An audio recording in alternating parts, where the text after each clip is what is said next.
Berdoa. Bapa di dalam surga, tolonglah kami untuk kami bisa membaca Alkitab dan mengerti bagian kitab suci kami, sehingga hidup kami diubah seturut dengan firman-Mu. Terima kasih, dalam nama Tuhan Yesus kami bersyukur. Amin. Kejadian pasal 3. Aku akan mengadakan permusuhan antara engkau dan perempuan ini, antara keturunanmu dan keturunannya. Keturunannya akan meremukkan kepalamu, dan engkau akan meremukkan tumitnya. Kemudian manusia itu bersetubuh dengan Hawa istrinya, dan mengandunglah perempuan itu, lalu melahirkan Kain. Maka kata perempuan itu, aku telah mendapatkan seorang anak laki-laki dengan pertolongan Tuhan. Selanjutnya dilahirkannya lah Habel, adik Kain, dan Habel menjadi gembala kambing domba, Kain menjadi petani. Firman Tuhan kepada Kain, mengapa hatimu panas dan mukamu muram? Apakah mukamu tidak akan berseri jika engkau berbuat baik? Tetapi jika engkau tidak berbuat baik, dosa sudah mengintip di depan pintu. Ia sangat menggoda engkau, tetapi engkau harus berkuasa atasnya. Kata Kain kepada Habel, adiknya, marilah kita pergi ke padang. Ketika mereka ada di padang, tiba-tiba Kain memukul Habel, adiknya itu, lalu membunuhnya. Firman Tuhan kepada Kain, di manakah Habel adikmu itu? Jawabnya, aku tidak tahu. Apakah aku menjaga adikku? Firman-Nya, apakah yang telah kau berbuat ini? Darah adikmu itu berteriak kepadaku dari tanah. Maka sekarang terkutuklah engkau terbuang jauh dari tanah yang mengangakkan mulutnya untuk menerima darah adikmu itu dari tanganmu. Jin sama Dena ingat apa enggak? Ingat dia. Belum ditanya ingat apa, sudah ingat dia. Pada waktu manusia jatuh dalam dosa, manusia dengar kata-katanya siapa?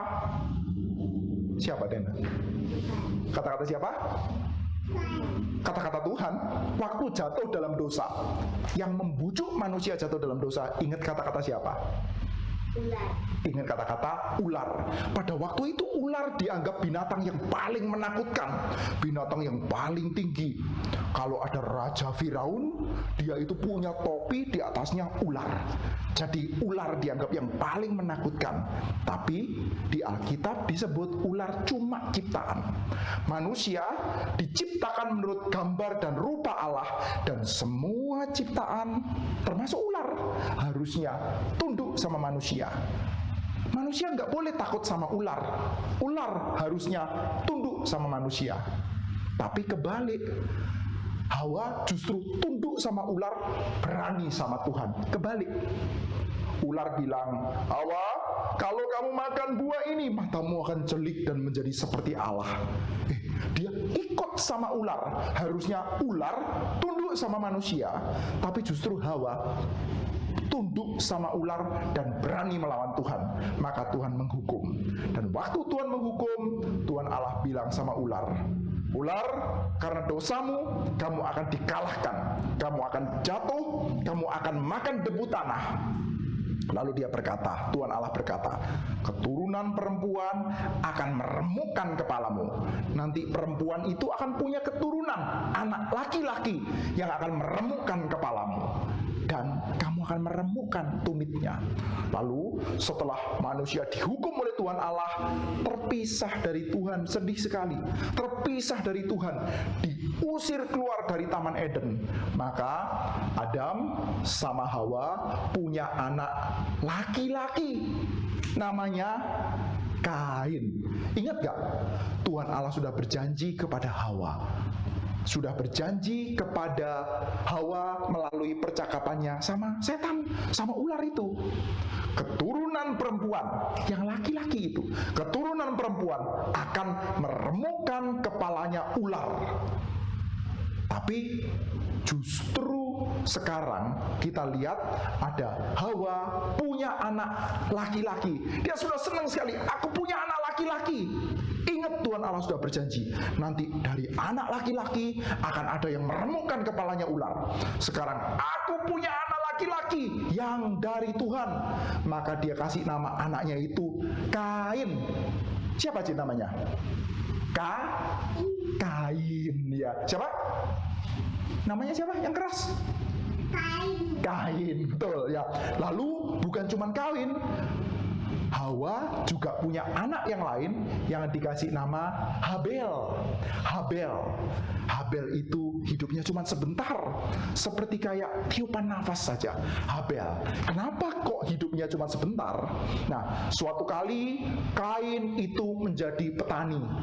Dia itu pekerjaannya bertani, lalu Habel kerjaannya mengembalakan kambing domba. Mereka menjadi anak-anak Tuhan, mereka itu mau mengikuti Tuhan. Suatu kali mereka mau memberikan persembahan kepada Tuhan. Habel adalah orang yang beriman, percaya sama Tuhan, beriman, dan karena iman yang diberikan oleh Tuhan, Habel mempersembahkan yang terbaik. Kambing domba, kita mau kasih persembahan sama Tuhan nih, dipilih ini, terus ini bunyinya kok ada kambingnya jelek, jangan dikasih sama Tuhan. Yang dilihat, matanya belekan, jangan dikasih sama Tuhan. Kukunya ini nggak bener, jangan dikasih sama Tuhan. Loh, ini tanduknya kau boncel-boncel, jangan dikasih sama Tuhan. Dipilih kambing domba yang paling bagus sekali, ini yang paling baik, lemak-lemaknya persembahkan kepada Tuhan. Kain juga memberikan persembahan. Pokoknya sebagian dari apa yang aku punya persembahkan kepada Tuhan. Tuhan menerima persembahan Habel. Kita kalau mau ibadah, mau mempersembahkan hidup buat Tuhan, harus sungguh-sungguh persembahkan yang terbaik. Tuhan berikan iman, jadi kita bisa berikan persembahan yang paling baik buat Tuhan. Lalu Tuhan nggak mau terima persembahannya Kain. Ini persembahan tidak sungguh-sungguh. Habel persembahan sungguh-sungguh, Kain persembahan tidak sungguh-sungguh. Persembahannya Kain tidak diterima sama Tuhan. Terus Kain hatinya panas, marah dia. Adikku persembahannya diterima, aku gak diterima. Marah sekali dia. Terus Tuhan bilang sama Kain, kamu harus menguasai amarahmu. Jangan takluk sama dosa, jangan kalah melawan dosa. Tapi dia tetap saja panas hatinya. Suatu kali dia bilang sama Habel, Bel, ya kok, kenapa? Yuk kita jalan-jalan ke Padang. Mari kita pergi ke Padang. Ngapain? Udah, ikut saja sama Koko. Sini, Koko jagain ya. Kita pergi ke Padang. Lalu sampai di Padang, tahu-tahu Habelnya lagi toleh di sana, pukul keras sekali. Dos. Setelah jatuh dipukul sampai Habelnya mati. Habel artinya apa? Artinya seperti kayak hembusan nafas, sebentar saja muncul, memberikan persembahan yang terbaik, setelah itu mati. Tapi ingat, Habel adalah orang yang beriman. Karena iman itu, dia sudah mati, tapi dia tetap hidup. Dia tetap ada darah yang bisa berseru kepada Tuhan. Maka Tuhan bilang sama Kain, kamu sudah melakukan perbuatan apa? Di mana adikmu Kain? Kainnya baru saja bunuh Habel. Lalu dia, lu nggak tahu? Memangnya aku yang harus jaga adik? Kain, darah adikmu berseru kepada aku, menuntut keadilan. Kamu sudah berbuat jahat, kamu berbuat dosa, darah adikmu berseru, dan kamu harus dituntut. Maka sekarang kamu harus menerima hukuman dari Tuhan. Kalau kamu bekerja, tanah tidak akan memberikan kesuburan bagi kamu. Kamu harus diusir keluar. Lalu Kain dengan takut, dengan sedih, Tuhan, nanti kalau aku jalan ke sana ketemu sama orang, dibunuh sama orang. Tidak, aku tetap masih akan melindungi kamu.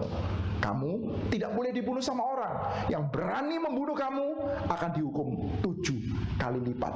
Kain masih dilindungi sama Tuhan, tapi karena dosanya, kamu akan diusir. Kamu akan tidak diterima.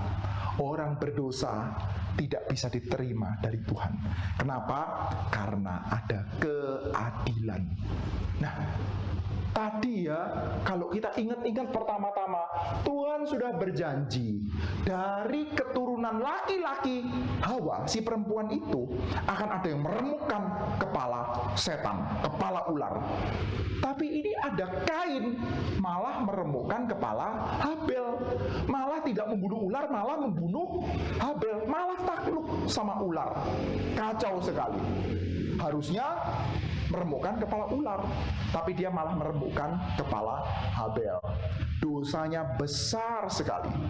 Maka Habel yang sudah mati, di dalam iman dia bisa berseru, Tuhan berikan keadilan, hukumlah orang berdosa. Terus sekarang kita jadi pikir, tadi katanya Tuhan Allah berikan anak laki-laki dari perempuan meremukkan kepala ular, mengalahkan iblis, mengalahkan setan. Anak laki-lakinya Kain ternyata tidak meremukkan kepala ular, justru membunuh Habel. Anak laki-laki yang lain, Habel, ternyata mati. Terus mana keturunan perempuan yang mengalahkan setan? Mana keturunan perempuan yang meremukkan kepala ular? Yang mana? Nanti Hawa akan punya anak lagi, namanya Set. Set nanti akan punya keturunan sampai di dalam perjanjian baru, keturunannya namanya adalah Yesus. Yesus itu yang akan mengalahkan setan. Yesus itu yang akan meremukkan kepala ular. Dan tidak seperti Habel yang berseru, Tuhan berikan keadilan. Darah Yesus nanti akan berseru, Tuhan berikan pengampunan buat orang-orang yang berdosa. Berikanlah pertobatan sehingga mereka mengalahkan juga kuasa setan, sehingga mereka hidupnya hidup mencintai Tuhan. Tidak seperti Kain yang hidupnya itu dengan muka muram kalah terhadap kejahatan. Kalau Dene sama Cincin percaya sama Tuhan Yesus apa enggak? Kalau percaya sama Tuhan Yesus, harus percaya bahwa darahnya Tuhan Yesus itu berseru memberikan pengampunan buat kita. Dan kalau percaya pada Tuhan Yesus, bersatu dengan Tuhan Yesus, maka kita akan hidupnya menang terhadap dosa. Berjuang melawan dosa, tapi menang melawan dosa. Itu namanya percaya sama Tuhan Yesus. Kalau Cincin percaya apa enggak sama Tuhan Yesus? Percaya sama Tuhan Yesus ya. Hidupnya buat siapa? Buat Jin. Hidupnya buat Tuhan. Siapa nama Tuhannya? Tuhan Yesus. Ya, kita berdoa ya. Bapa di dalam surga, terima kasih karena Engkau memberikan keturunan perempuan, yaitu Tuhan Yesus yang meremukkan kepala setan, yang berseru memberikan kami pengampunan dan dengan kuasa memberikan kami kemenangan atas dosa. Terima kasih ya Bapa. Dalam nama Tuhan Yesus kami bersyukur dan berdoa. Amin.